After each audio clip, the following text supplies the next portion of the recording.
ඔන්න අදත් අපේ YouTube නාලිකාව හා සම්බන්ධ වෙලා ඉන්න ඔයාලා හැමෝම ඉතාමත්ම ආදරෙන් ගෞරවයෙන් මේ මොහොතේදී පිළිගන්නවා.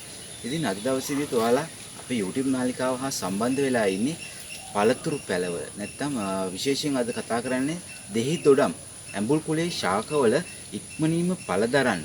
කොහොමද අපි පැල හිටව ගන්න ඕනේ නැත්නම් කොහොමද බඳුන් මිශ්‍රණය සකස් කරගන්නේ?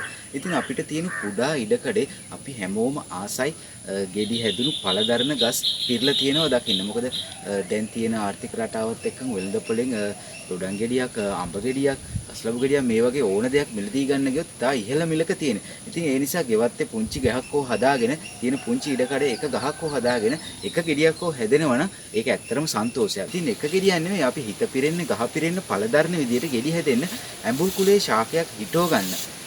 සුදුසු පස් මිශ්‍රණය නැත්නම් බඳුන් මිශ්‍රණය සකස් කරගන්නේ කොහොමද කියලා අපි එහෙනම් කතා කරලා බලමු.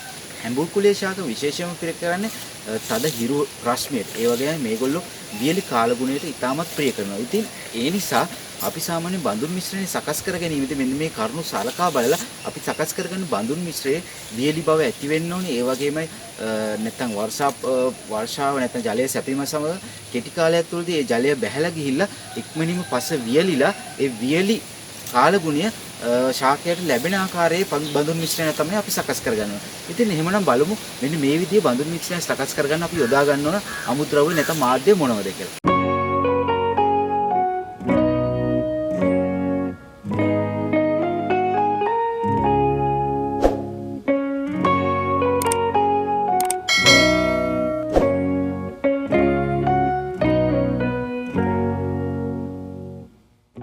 දොඩම් ශාකයක් නැත්නම් ඇඹුල් කුලේ පෙළයක් සිටුවා ගැනීම සඳහා පස් මිශ්‍රණය සකස් කර ගැනීමේදී මම කරදහය කොටස් එකක්, ඒ වගේම වැලි කොටස් එකක්, ඒ වගේම කුකුල් පොහොර කොටස් එකක් සහ මතු පිටපස් කොටස් එකක් කියන වර්ග හතර තමයි භාවිතා කරේ. මෙහිදී කුකුල් පොහොර කියන එක අත්‍යවශ්‍යම දෙයක් නෙවෙයි. කුකුල් පොහොර ඔබට සපයා ගැනීමට අපහසු නම් වෙන ගොම පොහොර හෝ වෙනත් නැත්නම් කාබනික පොහොර කොටස් එකක් ඒ වෙනුවෙන් භාවිතා කිරීමේ හැකියාව තියෙනවා.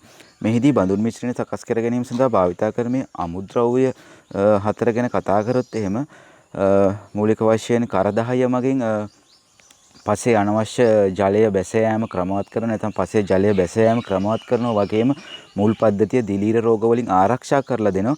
ඒ වගේම වැලි මගින් තුත් සිදු කරන්නේ ඒකමයි පසේ වියලි බව ආරක්ෂා කරලා දෙනවා. මොකද ඇඹුල් කුලේ ශාකයකින් අපි පළදාවක් නැත්නම් ගෙඩි හට ගැනීමක්, මල් හට ගැනීමක් බලාපොරොත්තු වෙන නම් පස නැත්නම් පොළොව බඳුන් මිශ්‍රණය නිතරම වියලිභාවයෙන් පවත්වා ගැනීම ඉතාම වැදගත් කාරණයක් වෙනවා. ඉතින් මේකට ප්‍රධාන වශයෙන් රුකුල් දීමක් සිදු වෙනවා වැලි යොදා ගැනීම මගින්. ඒ වගේම කරදහය මගින් තුත් ඒ කාර්යය සඳහා සහයෝගය දැක්වීමක් සිදු කරනවා. ඒ වගේම ජලය බැස යාම ක්‍රමවත් කරනවා. මේ මූලද්‍රව්‍ය දෙක තුලින්ම පසේ ජලය බැස යාම වගේම පස තුල වාතය නැත්නම් පාංශු වාතය ගලා යාම ක්‍රමවත් කරනවා. ඉතින් මේක ශාකයේ ක්‍රමවත් වර්ධනයකට ඉතාම වැදගත් කාරණයක් වෙනවා. ඉතින් ඒ වගේම කුකුල් පොහොර හා මතු පිටපස් කියන කොටස් දෙක තුලින් ශාකයේ වර්ධනයට අවශ්‍ය නයිට්‍රජන්, ෆොස්ෆරස්, පොටෑසියම් වගේ මූලික මූලද්‍රව්‍ය හා අංශු මාත්‍ර මූලද්‍රව්‍ය සපයා දීමක් සිදු වෙනවා. ඉතින් මේ කාරණා විතරක්ම ප්‍රමාණවත් නැහැ. අපි මේ මාධ්‍ය විතරක් සකස් කරගෙන අපි හිටව ගන්න පැලේ සාමාන්‍යයෙන් හොඳින් හිරු එළිය නොලැබෙන තැනක නැත්නම් දවස මුළුල්ලේ හිරු ආලෝකය නොලැබෙන තැනක අපි මේ ශාකය තිබුවොත් ඒත් ගහේ වර්ධනය බාල වෙනවා වගේම මල් හට ගැනීමට ගත වෙන කාලයක් වෙනවා. ඉතින් මේ නිසා අපි සාමාන්‍යයෙන් ඇඹුල් කුලේ ශාකයක් හිටවපු ශාකයක් ස්ථානගත කර ගැනීමදී විශේෂයෙන් සැලකිලිමත් වෙන්න ඕනේ. දවස මුළුල්ලේ හිරු එළිය ලැබෙන ස්ථානයක තමයි මේ ශාකය තියන්න ඕනේ. දවසකට පැය 8කට වැඩි කාලයක් හිරු එළිය ලැබෙනවන තමයි වඩාත්ම සුදුසු වෙන්නේ. ඉතින් හිරු එළිය ඒ වගේම මේ පාංශු ඒ වගේම අපි සකස් කරගත්ත පස් මිශ්‍රණය මෙන්න මේ කාරණා දෙකම එකට එකතු වුණාම අපිට පුළුවන් ඇඹුල් කුලේ ශාකය මෙන්න මේ වගේ බොහොම ඉක්මනින් පළදරන ඒ වගේම හොඳ අස්වැන්නක් දෙන ශාක හදා ගැනීමේ හැකියාව තියෙනවා.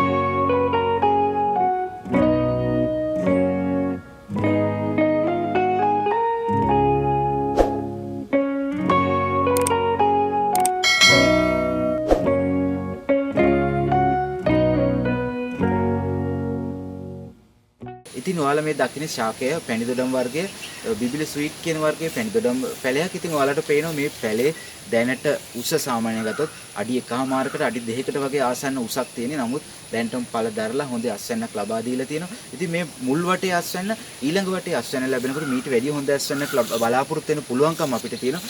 ඒ වගේමයි බඳුන්ගතව ශාකයක් නඩත්තු කර ගැනීමේදී ඔබ සැලකිලිමත් වෙන්න ඕනේ. සාමාන්‍යයෙන් අවුරුදු එකහමාරක් වගේ කාලයක් ගත වෙනකොට මේ බඳුනේ තියෙන පස් මිශ්‍රණේ කොටසක් අපි ඉවත් කරලා නැවතත් අලුතෙන් අපි අර කලින් කිව්වා වගේ බඳුන් මිශ්‍රණය සකස් කරලා ඒ බඳුනට පිරවීමක් කරන්න ඕනේ. මොකද සමහරු බඳුනක සිටෝන පැලයක් අවුරුද්දක් දෙකක් තුනක් සමහරවල් අවුරුදු 5ක් 6ක් යනකම්වත් පස් මාරු කිරීමක් සිදු වෙන්නේ නැහැ. ඉතින් ඒගොල්ලෝ කියනවා අපේ පැලවල හිටෝල පළවෙනි අවුරුද්ද දෙවෙනි අවුරුද්ද ගෙඩි හටගත්ත නමුත් ඊට පස්සේ ගෙඩි හට ගැනීම සිදු වෙන්නේ නැහැ. ශාකය වර්ධනය වෙන්නේ නැහැ කියලා මේ වගේ විවිධ ප්‍රශ්න තියෙනවා. ඉතින් මේකට මූලිකම හේතුව තමයි අපි සකස් කරලා දුන්නේ මාධ්‍යයේ තියෙන ඒ පස් මිශ්‍රණයේ තියෙන පෝෂක පදාර්ථ කොටස් ශාකයෙන් අවශෝෂණය කරලා අවසාන වුණාට පස්සේ අපි නැවතත් එයාට අලුතෙන් ගුණාත්මක පස් මිශ්‍රණයක් ලබා දුන්නේ නැත්නම් එයා එතනින් එහාට අපිට නැවතත් ඵලදාව නැත්නම් අස්වැන්න ලබා දීමක් කරන්නේ නැහැ. ඉතින් ඒ නිසා ඔබ බඳුනක පැලයක් සිටවල තියෙනවා නම් අනිවාර්යෙන් මතක තියාගන්න අවුරුද්දක් එකහමාරක් වගේ කාලයක් යනකොට ඒ බඳුනේ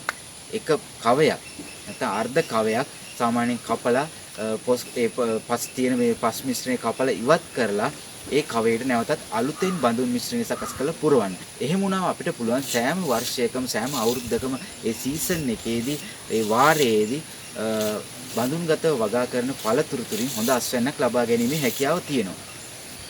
ඉතින් මේ වීඩියෝ එකේදී මම කතා කරේ ඇඹුල් කුලේ ශාකයකට සුදුසු පස් මිශ්‍රණයක් සකස් කරගන්නේ කොහොමද කියලා. ඉතින් ඒකේ ප්‍රතිඵලත් ඔබ දැක්කා. ඉතින් මේ වගේ ගෙවතු වගාවට නැත්නම් ගෙවත්තේ පළතුරු එළවලු වගාව සම්බන්ධ වැදගත් වීඩියෝස් මම කරන වැදගත් වීඩියෝස් ඉදිරියේදීත් ඔබ නැරඹීමට කැමති නම් පහළ තියෙන subscribe button එක ක්ලික් කරලා ඒ ළඟම තියෙන bell icon එකත් ක්ලික් කරලා මගේ YouTube නාලිකාව සම්බන්ධ වෙලා ඉන්න. එහෙම වුණොත් ඔයාලට හැකියාව ලැබෙනවා ඉදිරියේදී මම කරන වීඩියෝස් මේ විදිහට මුලින්ම දැක බලා ගැනීම හැකියාව ලැබෙනවා. ඉතින් එහෙමනම් අද වීඩියෝ එකත් එක්කත් එකතු වෙන හැමෝටම ස්තුතියි. සුබ දවසක්. ගිහින් එන්න. මම චතුර.